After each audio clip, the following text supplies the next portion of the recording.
जय जिनेंद्र बंधुओं, हमारी चर्चा चल रही थी क्रोध के ऊपर।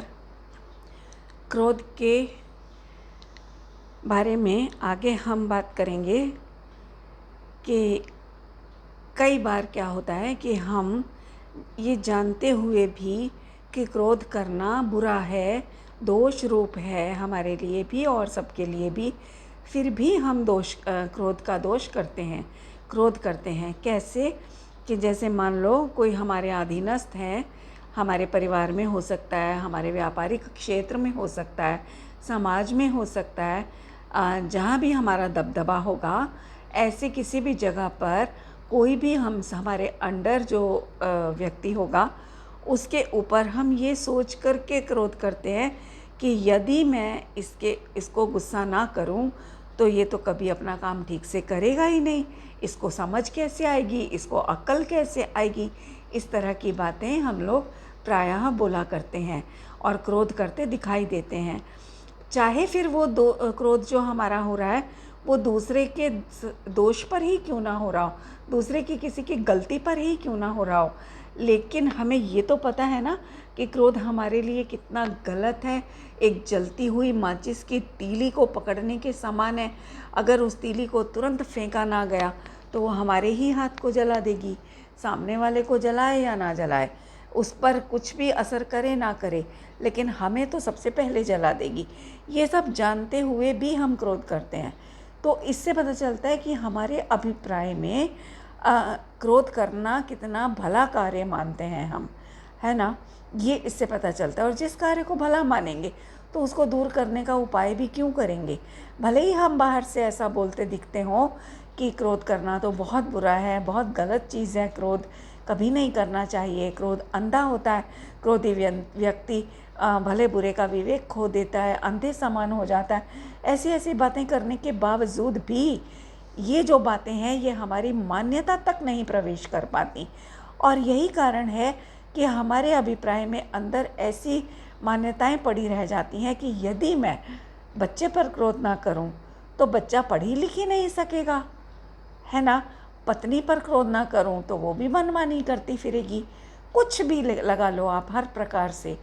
नौकर को ना मैं डांट डपट के रखूं तो वो कभी तरीके से काम ही नहीं करेगा। इस प्रकार से हम हर समय क्रोध को शरण देने वाले बन जाते हैं, क्रोध के लिए शरण दाता बन जाते हैं। और जबकि तरीका ये है क्रोध को नाश करने का कि सबसे पहले उसके प्रति जो हमें एक आदर का भाव है, उसकी सुरक्षा का भाव है, वो हमारे अभिप्राय में से जाना बहुत ज़रूरी है।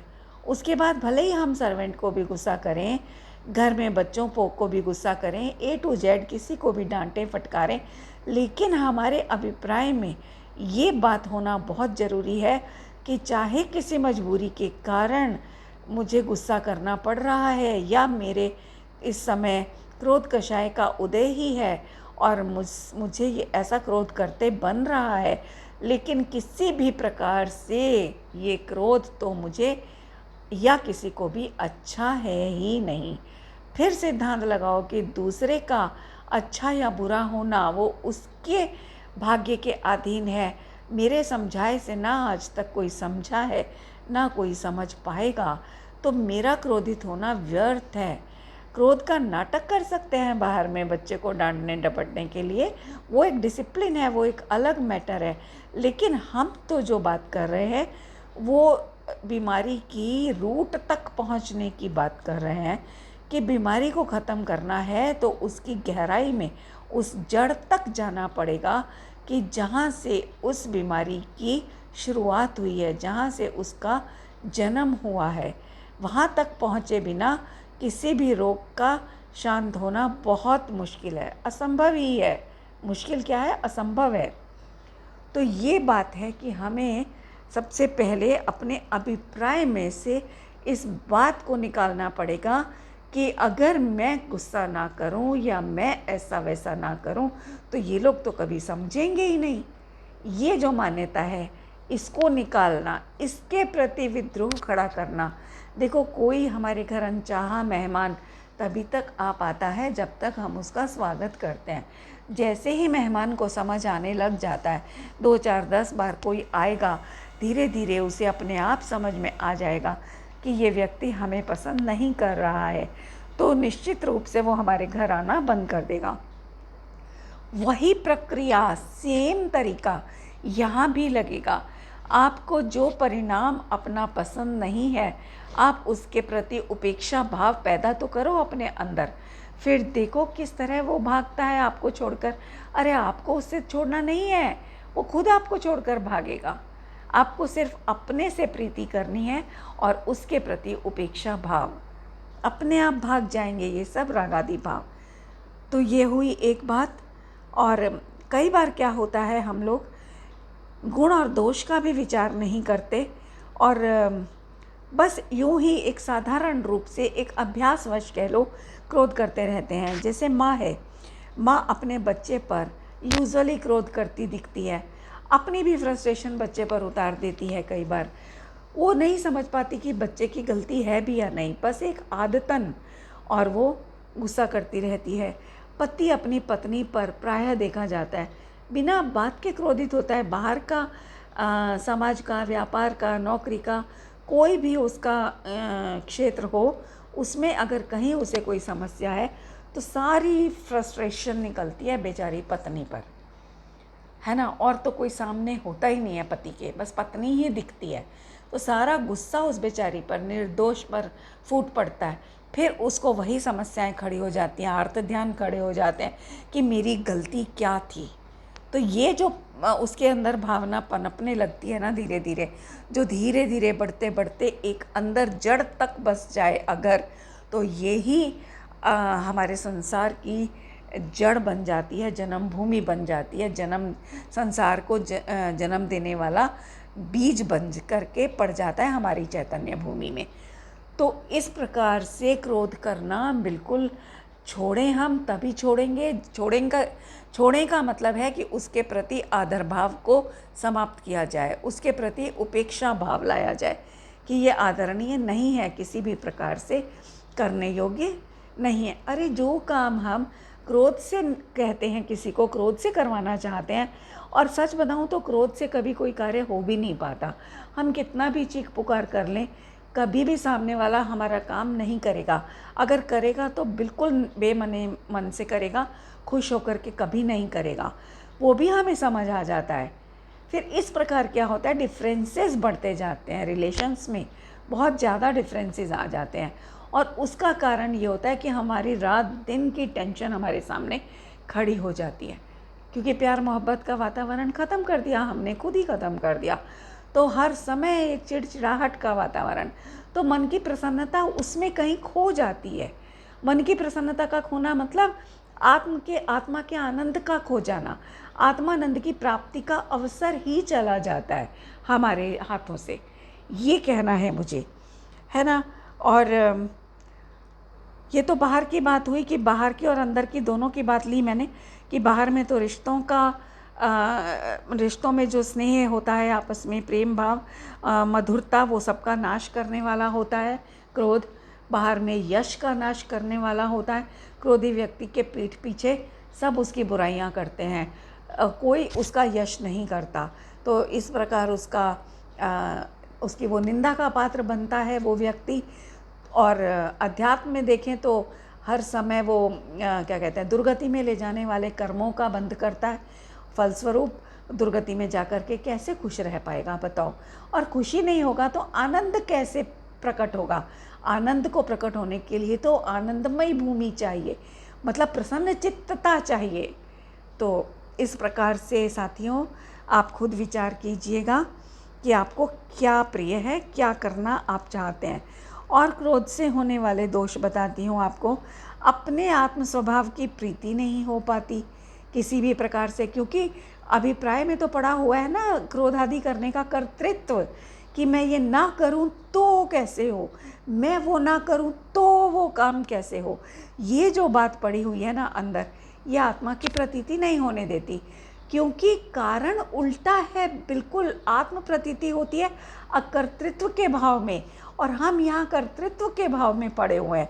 तो कर्तृत्व के भाव में विषैली भूमि में आनंद की, अकर्तृत्व के आनंद की फसल कैसे पैदा हो सकती है? आप खुद विचार कीजिए, विचारवान हैं आप लोग, लौकिक में भले बुरे का सारा विचार बाखूबी करते हैं, तो यहाँ क्यों नहीं कर सकते? यहाँ भी करिए। तो और ये आत्मा की ही प्रतीति की बात नहीं बंधुओं, देवशास्त्र गुरु तक की श्रद्धा नहीं हो पाती, सच्चे देवशास्त्र गुरु की श्रद्धा नहीं हो पाती। जहाँ जरा सी कोई प्रतिकूलता आई बाहर में, तुरंत अंदर में क्रोध आता है, और क्रोध वाले परिणाम में देवशास्त्र गुरु की भक्ति कैसे आएगी? देवशास्त्र गुरु की भक्ति के लिए तो सरलता से, मधुरता से और विनय से भीगा हुआ चित्त होना चाहिए, तब देवशास्त्र गुरु की भक्ति अवतरित होगी। मैं भक्ति की बात कर रही हूँ, देवशास्त्र गुरु की भी बात नहीं कर रही। देवशास्त्र गुरु बाद में आएंगे, पहले उनके प्रति भक्ति आएगी और फिर देवशास्त्र गुरु आएंगे, फिर उसके बाद आत्मा का अवसर आएगा। सोचिए तो कितना लंबा रास्ता है ये, लेकिन चुटकियों में पार कर लेने जैसा है ये लंबा रास्ता भी, पता है। बहुत आसान है इस रास्ते पर चलना, सिर्फ लगन चाहिए सच्ची, और सच्ची समझ चाहिए। तो ये क्रोध जो है ये समकित का भी घात करने वाला है, सम्यक दर्शन उत्पन्न नहीं होने देगा। क्रोध का परिणाम कहा ही है ना आचार्यों ने, आत्मा के प्रति अरुचि का परिणाम सो क्रोध, वो कहा है। तो वो तो खैर बहुत गहरी भाषा है, हम तो बाहर की बात कर रहे हैं, क्योंकि क्रोध से सम्यक्त्व का क्या संबंध है बताऊं आपको। क्रोध के रहते जो हमारा मन है वो अशांत बना रहता है, क्षुब्ध बना रहता है, व्याकुल बना रहता है। तो ऐसे खेद खिन्नता वाले, व्याकुलता वाले चित्त के अंदर सम्यक्त्व तो एक आनंद का नाम है, महा आनंद का नाम है। वह कैसे आ सकता है? आप सोचो कि जब हम क्रोध के मूड में होते हैं तो सामने हमारे कोई बहुत खूबसूरत, प्रसन्न चित्त कर देने वाला, प्रसन्नता देने वाला कोई चुटकुला भी अगर सुना जाए हमें, या कोई हरकत ऐसी कर जाए कि आसपास बैठे सब लोग खिलखिला के हंस पड़े, तो भी क्रोधी व्यक्ति के चेहरे पर मुस्कान भी नहीं आएगी, उल्टा वो उसका क्रोध और 7वें आसमान पे चढ़ जाएगा, वो एकदम चिल्ला के पड़ेगा। क्या है तुम लोगों को समझ में नहीं आता? चलो बाहर जाके करो, यहाँ से जाओ, यहाँ पर ये सब शोर शराबा मत करो। इस तरह के लोग मैंने देखे हैं। मैं आपको अपने जीवन की एक जीवंत घटना बताती हूँ। जब हमारी शादी नहीं हुई थी मेरी, हम लोग कॉलेज में पढ़ा करती थी मैं उस समय, तो मेरी कज़न आती थी हमारे घर में कभी, तो हम लोग बहुत खिलखिला के हंसते थे। 5 साल छोटी है मेरी कज़न, तो हम लोग बहुत खिलखिला करके हंसा करते थे। और मेरी छोटी बहन भी है, उसको बुआ ने गोद ले रखा है, वो भी आती थी जब हमारे यहाँ, तो हम लोग बहुत खिलखिला के हंसा करते थे। तो मेरा ब्रदर, रियल ब्रदर, वो थोड़ा सा अलग टाइप का था। वो जब हमारे ठहाके सुनता था ना, और हम बालकनी में खड़े होकर के बातें करते थे, मौसम के अनुसार बाहर हवा का भी आनंद लेते थे और बालकनी में ही खड़े होकर के बहुत ज़ोर ज़ोर से हंसते थे। तो वो मेरा ब्रदर आकर के बहुत तेज़ हमें चिल्लाता था और बोलता था, चुप करो तुम लोग। मतलब मुझे तो बोला भी नहीं जाता है उसके स्टाइल में, मतलब वो इस तरह से चिल्लाता था कि चुप करो तुम लोग, तुम्हें शर्म नहीं आती, इतनी ज़ोर ज़ोर से हंस रहे हो, चुप हो जाओ बिल्कुल। मतलब ये भी नहीं कहता था कि तुम अंदर जा कर के हंस लो। अगर ये भी कहता ना कि भाई बालकनी में खड़े होके नहीं हंसो, अंदर जाके हंसो, तो भी हमें समझ आ जाती बात। लेकिन नहीं, वो तो हमें हंसने नहीं देता था, चिल्ला के पड़ता था। तो और हम लोग डर के एकदम सहम जाते थे, बिल्कुल हमारी बोलती बंद हो जाती थी, क्योंकि हमसे बड़ा था हमारा भाई, तो हम बिल्कुल चुप लगा जाते थे। तो वो मैं बता रही हूँ कि क्रोधी व्यक्ति किसी को खिलखिलाकर हंसते मुस्कुराते भी नहीं देख सकता। वो उसका पारा जो है ना 7वें आसमान पे और चढ़ जाता है। अगर 4थे आसमान पे होगा, दूसरे आसमान पे होगा, तो 7वें पे चढ़ जाएगा किसी को इस तरह खुश देख करके। तो ये होता है क्रोधी व्यक्ति का स्वभाव। तो इसलिए क्रोध करना बहुत बुरा है। मैं आपको क्रोध के स्वभाव से परिचय इसलिए करा रही हूँ बार बार, ताकि आप इसको छोड़ करके आप क्योंकि ये कहावत है ना, देखो कि किसी से अगर पीछा छुड़ाना है तो उसके दोषों का बारंबार अपने मन में विचार करो। जितना आप उसके दोषों का विचार करोगे, उतनी ही वो चीज़ हमसे दूर होती चली जाएगी। ऐसा है। तो इसीलिए इन रागादि भावों का अभी क्रोध के रूप में मुख्यतः चल रही है, बात तो सारी रागादि भावों की ही है।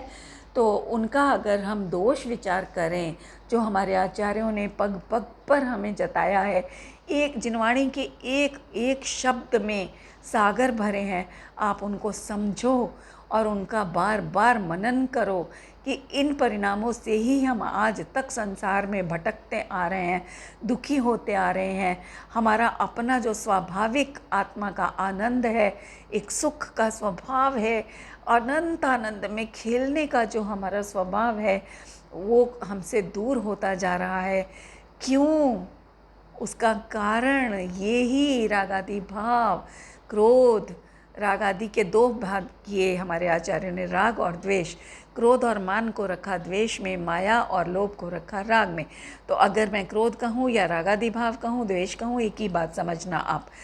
तो इस प्रकार हमें इन रागादि भावों के विरुद्ध एक क्या कहते हैं, सत्याग्रह का आंदोलन छेड़ना है।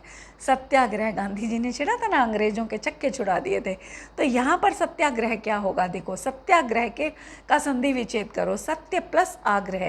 तो सत्य का जो आग्रह है, सत्य मतलब सत्य स्वरूप वस्तु जो है ना, जो त्रिकाल सत्य स्वरूप है, जिसका ना कभी कहीं से जन्म हुआ है, ना नाश होगा, ना तो जब जन्म ही नहीं हुआ, नाश ही नहीं होगा, तो पालन करने वाला कौन उसका, बताओ।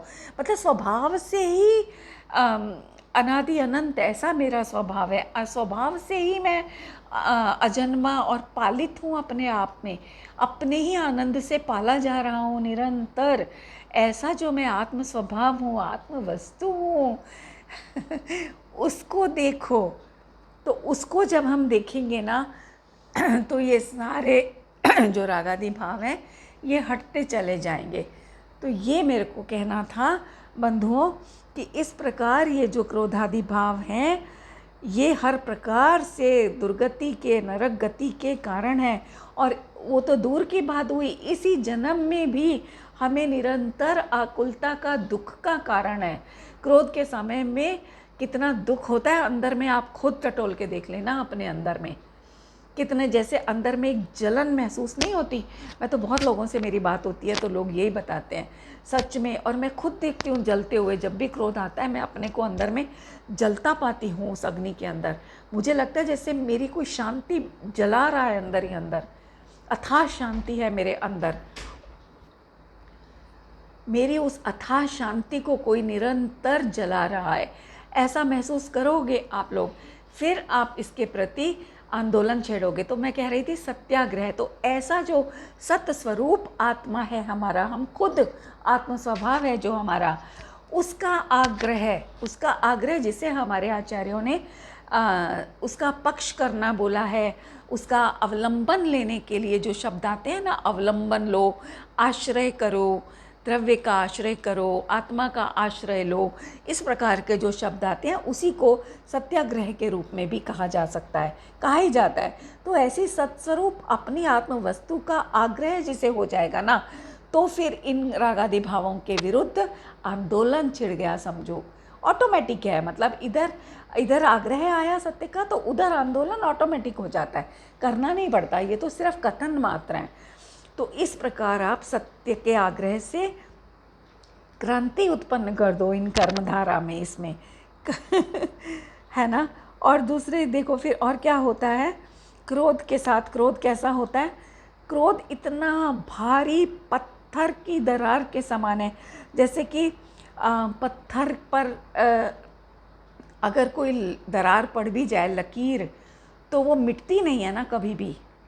उस तरह से ये पत्थर की पड़ी लकीर के समान है क्रोध, कि अगर कोई हमें समझा रहा है, अच्छे अभिप्राय से हमारे हित की बात बोल रहा है, तो भी हमें वो अपना शत्रु लगने लगता है। कारण फिर वही कि हमारे अंदर हमने अपने मन में पर क्रोध की, उसी व्यक्ति के प्रति नहीं, एक सामान्य रूप से क्रोध की, और उस व्यक्ति विशेष के प्रति तो है ही है कि हमने एक क्रोध की लकीर खींच दी है, उसके प्रति एक द्वेष की, उसके प्रति एक विपरीत मान्यता बना ली है कि ये व्यक्ति तो अच्छा है ही नहीं, मेरा हितैषी है ही नहीं, ये मुझे चीज़, या हितैषी भी होगा तो ये तो मूर्ख है, इसको तो कुछ पता ही नहीं, कुछ आता जाता ही नहीं, ये क्या मुझे समझाएगा या समझाएगी, इस तरह के बहुत लोग होते हैं।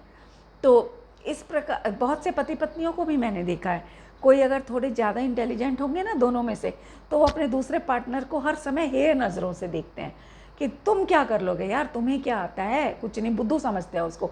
ऐसे ही आजकल के बच्चे भी, अब हमारी पीढ़ी के जो माँ बाप हैं सब तो इंग्लिश बोलने वाले नहीं हैं। हमारे टाइम पढ़े लिखे हम भी हैं अपने टाइम के, लेकिन हमारे टाइम की पढ़ाई में और आज की टाइम की पढ़ाई में बहुत फ़र्क आ चुका है। तो आजकल के जो कुछ बच्चे हैं ना, वो भी अपने माँ बाप को बेवकूफ़ समझते हैं। वो जो इंग्लिश पिक्चर आई थी, जिसने भी देखी होगी श्रीदेवी की, उसमें यही तो दिखाया था कि वो पति और बच्चे उसका कितना मजाक उड़ाते हैं श्रीदेवी का। तो उसको इंग्लिश नहीं आती, वो सीधी सादी बेचारी महिला होती है घर में, सबके प्रति समर्पित रहने के बाद भी उसका मजाक उड़ता है। फिर उसके आत्मसम्मान को ठेस पहुंचती है तो वो चल देती है, न्यूयॉर्क में होते हैं वो लोग, तो न्यूयॉर्क में जा कर के इंग्लिश सीखती है वहाँ पर, और सीख के फिर इन लोगों को बताती है कि मैं क्या चीज़ हूँ और तुम क्या चीज़ हो। तो इस तरह से कर्म की संतति चलती चली जाती है साथियों, कि इसलिए मैं बोल रही हूँ कि इनको हराना है। ये क्रोध इतना बुरा है, ये मिटता नहीं है, पत्थर पर पड़ी हुई लकीर की तरह से आसान नहीं है मिटना। इसलिए अभी समय है, अभी हमारी मंद कषाएँ हैं, अभी हमें जिनवाणी सुहाती है, सुनना सुहाती है, मंदिर जी जाना, देव दर्शन करना सुहाता है। ये हमारी भली पात्रता को समझाता है और ये दर्शाता है कि हमारी कषायों में अभी मंदता है। तो हम अभी अगर चाहें तो बुद्धिपूर्वक पुरुषार्थ करके हम इन सब दोषों से दूर हो सकते हैं, है ना। तो ये हुई बात। क्रोध सिर्फ मन से ही नहीं होता, काया से भी व्यक्त होता है, ये सब जानते हैं। ज़रूरी नहीं है कि हम मुंह से क्रोधित शब्द बोलें, हम काया से भी क्रोधित होकर के डरा सकते हैं किसी को, आंखें बड़ी बड़ी करके, कमर पे हाथ रख के यूं ऐसे दिखाते हैं। आप सब समझ गए होंगे मेरा इशारा, किस तरह से ऐसे करके आंखें दिखाएंगे सामने से किसी को, तो वो सामने वाला घबरा जाता है एकदम से, है ना। ये क्रोध सिर्फ वचन से ही नहीं होता, और ये वचन और काया से कब होगा, जब हमारे मन में होगा, सबसे पहले मन में। इसलिए मन में आते हुए इस क्रोध रूपी रोग को वहीं पे कंट्रोल कर लो, तो ये वचन और काया से आने में रुक सकता है, नहीं तो अनर्थ करके जाएगा। और जैसे कि, और देखो, जैसे क्या होता है, एग्जाम्पल देती हूँ कि बच्चा किसी बात पर जिद करता है तो माता को मन में बहुत क्रोध आता है उसके प्रति, लेकिन मान लो वो किसी और के घर पे गई हुई है और बच्चा वहाँ पर कोई गलत हरकत कर रहा है, हालांकि वो बचपने में करता है। जैसे मान लो उसके बच्चे ने उसके घर के किसी के घर मेहमान बनकर गए और वहाँ बच्चे ने उन्होंने कुछ खाने को सर्व किया, तो उस बच्चे ने एक की जगह 2-4 पीस उठा लिए, बिस्किट हैं, बर्फ़ी है, कुछ भी है, 2-3 पीस उठा लिए। तो माँ उसको इशारा करेगी, वहाँ डांट नहीं पाएगी, एकदम से प्यार से बोलेगी, गुस्से को दबाकर नहीं बच्चा मानेगा। तो जिसके घर हम बैठे हैं ऑब्वियसली वो तो बोलेगा ही नहीं, नहीं अरे छोड़ो ना यार, बच्चा ही तो है, खा लेने दो उसको, ठीक है। तो वह माता वहाँ पर सक पका के चुप हो जाती है, लेकिन आंखें दिखाती रहती है, उसको टेढ़ी आंखों से देखती है। और बच्चा भी समझता है, लेकिन बच्चा इतना बुद्धिमान होता है कि वो ये भी समझ जाता है कि यहाँ तो मेरा ही राज चलेगा, यहाँ तो माता कुछ नहीं कह सकती, तो वो छोड़ता ही नहीं है, खा लेता है, आराम से उठा लेता है खाने की चीज़ों को।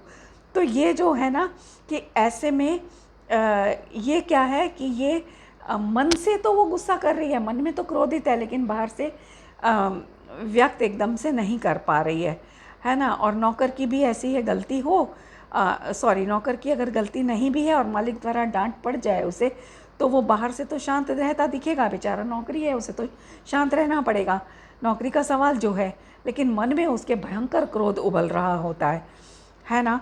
तो ये जो चीज़ें हैं ना, ये जो हमारे अंदर ही अंदर क्रोध की अग्नि जो है, वो दूसरों के मन में भी क्रोध उत्पन्न करके और एक दूसरे के प्रति मन में द्वेष की भावनाएं उत्पन्न कराती है।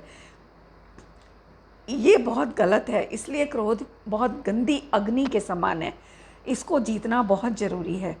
और कई बार क्या होता है, बच्चा जो है, बड़ों की अनावश्यक डांट सुननी पड़ती है बच्चों को प्रायः, तो वो ये सोच करके चुप रहता है कि अभी मैंने कुछ बोला तो मुझे और डांट पड़ेगी, और लेकिन उसके मन में बहुत क्रोध रहता है। और माँ ये समझ बैठती है कि मैंने इसको डांट दिया, अब ये समझ गया, शांत हो गया, उसको गलती नहीं समझ आती, बेचारा बच्चा है, उसका माइंड का एक लेवल है, वो उतना नहीं सोच सकता जितना हम सोच सकते हैं। तो और कई बार क्या होता है, उसको समझ भी आ जाएगा ना, तो भी वो और डांटना पड़े ये सोच करके अपनी गलती ना समझ में आने पर भी और स्वीकार कर लेता है कि हाँ सॉरी मम्मी, अब मैं आगे से ऐसा नहीं करूँगा या नहीं करूँगी। इस तरह माँ खुश हो जाती है कि बच्चे ने गलती मान ली। फिर अगली बार फिर वही गलती रिपीट होती है बच्चे से, तो फिर माँ का गुस्सा और तेज़ी से चढ़ता है। फिर वो कहती है कि तूने पिछली बार भी यही करा था, तू हर बार ऐसे ही करता है, तू हर बार ऐसी कस्में खाता है, प्रॉमिस करता है कि मैं अब नहीं करूँगा नहीं करूँगा, और फिर तो वही हरकतें करता है। तो ये सब व्यवहार क्यों होता है पता है? सिर्फ वस्तु स्वरूप को ना जानने के कारण। ये चीज़ें सारी बहुत ज़रूरी हैं कि हमें ऐसे बच्चे जो होते हैं उनसे बच्चों से बड़े प्रेम से बात करनी चाहिए, उनकी साइकोलॉजी को समझ करके उन्हें भले और बुरे की पहचान करवाते हुए उनसे बात करनी चाहिए। अगर नहीं करेंगे तो ऐसे बच्चे क्या करेंगे, बड़े होकर बागी बन जाएंगे, हम बड़ों की हर समय उपेक्षा करने लग जाएंगे, या फिर कोई बड़े क्रिमिनल भी बन सकते हैं। तो इस प्रकार से हमें क्रोध को भरसक अपने मन में उदय में आते हुए क्रोध को ही जीतने का पहला पुरुषार्थ कर लेना चाहिए, बजाय इसके कि वो मन काया से और वचन से बाहर में प्रकट हो। उसके पहले अंदर ही अंदर अगर हम उसको दबा लें, ख़त्म कर दें, धीरे धीरे अपने सम्यक विचार से, भेद विज्ञान से कि मैं कौन हूँ, मेरा क्या स्वरूप है, ये क्रोधादि मेरे स्वभाव नहीं है, इन्हीं के कारण मैं अनंत काल से संसार में भटकता चला आ रहा हूँ, अभी भी अगर मैंने इसका संग ना छोड़ा तो फिर से भटकता रहूँ, तो उसमें कोई दो राय नहीं। इस प्रकार से अगर हम अपने को संबोधन देंगे, अपने भीतर अपने आप से बातचीत करने की आदत डालेंगे, तो बाहर से मौन आने लगेगा। और मौन जो है वो क्रोध का सबसे बड़ा वैरी है। मतलब क्रोध जो है वो मौन से डरता है, मौन के रहते क्रोध की चलती नहीं, और वो अंदर ही अंदर दम तोड़ता हमसे दूर हो जाता है, खुद ही मर जाता है। तो साथियों, बस आज के लिए इतना। फिर और अभी मेरे मन में बहुत भाव हैं क्रोध को लेकर के, ख़त्म नहीं हुए। फिर आऊँगी अगली वीडियो में लेकर के, तब तक के लिए आप इस पर विचार कीजिएगा। जय जिनेंद्र।